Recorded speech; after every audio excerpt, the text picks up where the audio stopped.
Basically Chennai north Madras பையன். ப்ராட்வேலேருந்து வளர்ந்து பாரிஸ்லேருந்து தான் எல்லா இடத்துக்கும் போனது.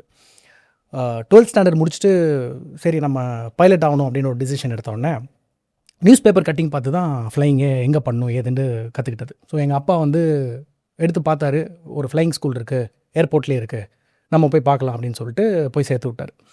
நீங்கள் நம்ப மாட்டீங்க, ஸ்கூல் முடிச்சிட்டேன், 12th ஸ்டாண்டர்ட் ஃபினிஷ் பண்ணுறேன். இன்றைக்கி வந்து final day exam. For example computer சயின்ஸ்னு வைங்களேன், அடுத்த நாள் காலையில் ஏர்போர்ட்டுக்கு போயிட்டேன் நான் ஓ ஃப்ளைங் பண்ணுறதுக்கு.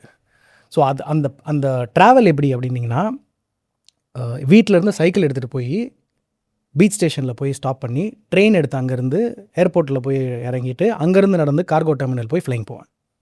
Okay so from Paris I went to airport, that took me to Paris. Okay அவ்வளோ இன்ட்ரெஸ்டடாக இருந்தீங்களா பைலட் அப்படின்னு சொல்லி? ஆமாம், சின்ன வயசுலேருந்து ஃப்ளைங் பண்ணுன்றது தான் ஒரு கம்ப்ளீட் பேஷன். டேட் வந்து கொஞ்சம் புஷ் பண்ணி விட்டார். So it is my dates ஒரு இது. நைஸ். என்ன அப்படின்னா, சின்ன வயசுலேருந்து நான் யூஸ் டு ட்ராவல் அலாட். நான் நிறைய ட்ராவல் பண்ணுவேன். ஏன்னா எங்கள் டேடி வந்து ஃபாரினில் இருந்தார். ஸோ நான் ஃபாரினுக்கு அப்பப்போ போயிட்டு வரும்போது எங்கள் டேடி சொல்லுவார், நீ ஃப்யூச்சரில் என்ன ஆகணும் அப்படின்னாரு. Aircraft maintenance engineer, aeronautical engineer அப்படின்னு நான் சின்ன வயசில் சொல்லிட்டு இருந்தேன். அப்புறம் ஒருத்தர் என்ன பண்ணார், ஏர்போர்ட்டில் வந்து ஸ்ரீலங்கன் ஏர்போர்ட் நினைக்கிறேன், அங்கே கூட்டு போய் ஒரு ஏர்க்ராஃப்ட் காமிச்சார். ஏர்க்ராஃப்ட் கீழே ஒருத்தர் ஏதோ ஒன்று கழட்டிகிட்டே இருந்தார். அங்கே யார் தெரியுதா அப்படின்னாரு. தெரில டேட் அப்படின்னா, அவர் தான் ஏர்க்ராஃப்ட் மெயின்டெனன்ஸ் இன்ஜினியர், பாரு வெயிலில் வேலை செஞ்சுட்ருக்காரு அப்படின்னாரு. ஓ பாவம், ரொம்ப கஷ்டமான வேலை தான் அப்படின்னோடனே ரைட்டில் தூக்கி காமிச்சார்.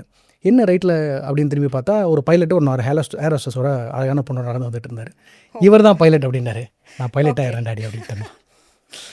அப்போ இருந்தே வந்து அழகான பொண்ணுங்க கூட என்ன பண்ணணும் அப்படின்ற மாதிரி பிளான் பண்ணி பைலட் ஆயிட்டீங்களா? இல்லை ஃப்ளை பண்ணுட்டு தான் நான் பைலட் ஆனேன். அழகான பொண்ணுங்க கூட தன்னாலே வந்துட்டாங்க.